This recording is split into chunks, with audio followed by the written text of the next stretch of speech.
Setiap hari, Jakarta berkutat dengan macet. Salah satu penyebabnya pertumbuhan kendaraan tak seimbang dengan ruas jalan. Faktanya, jumlah kendaraan meningkat 8% per tahun, sedangkan penambahan ruas jalan hanya 0,01% per tahun.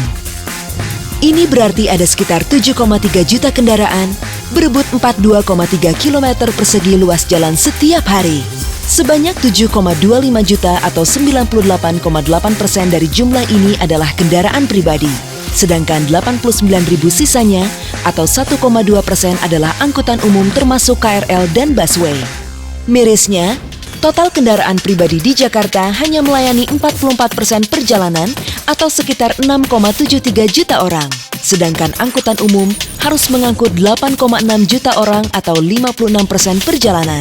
Beban ini semakin bertambah karena setiap hari terdaftar 1.284 kendaraan baru terdiri dari 216 mobil dan 1.068 motor di Jakarta. Jika ini tidak dikendalikan, di tahun 2014 jumlah luas kendaraan akan sama dengan luas jalan. Akibatnya, Jakarta macet total. Solusinya? 1.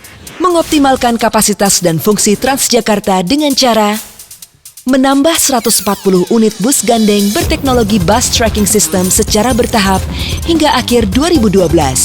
Membangun 5 koridor baru, 3 diantaranya koridor layang elevated.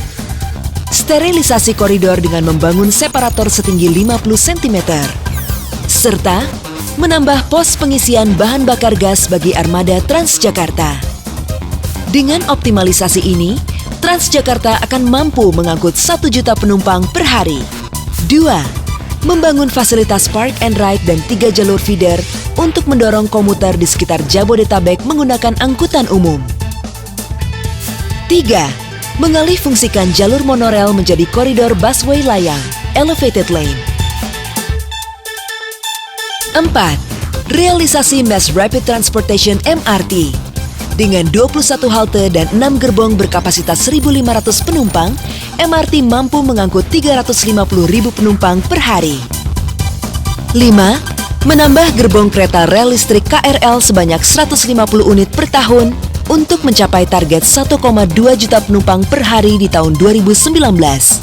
Dan membangun kereta lingkar kota Loop Line yang terintegrasi dengan stasiun MRT dan halte busway. 6.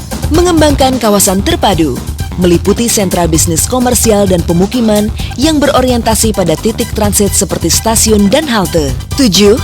Menyediakan fasilitas gedung parkir terpadu untuk mencegah penumpukan kendaraan di pinggir jalan. Gedung parkir ini mampu menampung hingga 10.000 kendaraan. 8. Menerapkan tarif khusus bagi kendaraan yang melintas di jalan dan jam tertentu. 9. Mengendalikan jam operasional kendaraan angkutan berat. 10. Menerapkan Intelligent Transport System ITS yang berfungsi untuk melancarkan arus lalu lintas secara terintegrasi. 11. Meningkatkan kapasitas jalan.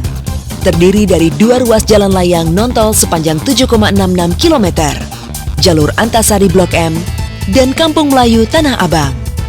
Membangun 6 ruas jalan tol dalam kota sepanjang 69,77 km. Membentang dari Semenan hingga Pulau Gebang dan dari Sunter hingga Pasar Minggu. Total, ruas jalan Jakarta akan bertambah 77,43 km. Semua solusi ini berjalan efektif jika kita peduli. Utamakan naik transportasi umum dan berperilaku bijak dalam berkendara. Jika kita peduli, Jakarta bebas macet bukan cuma mimpi.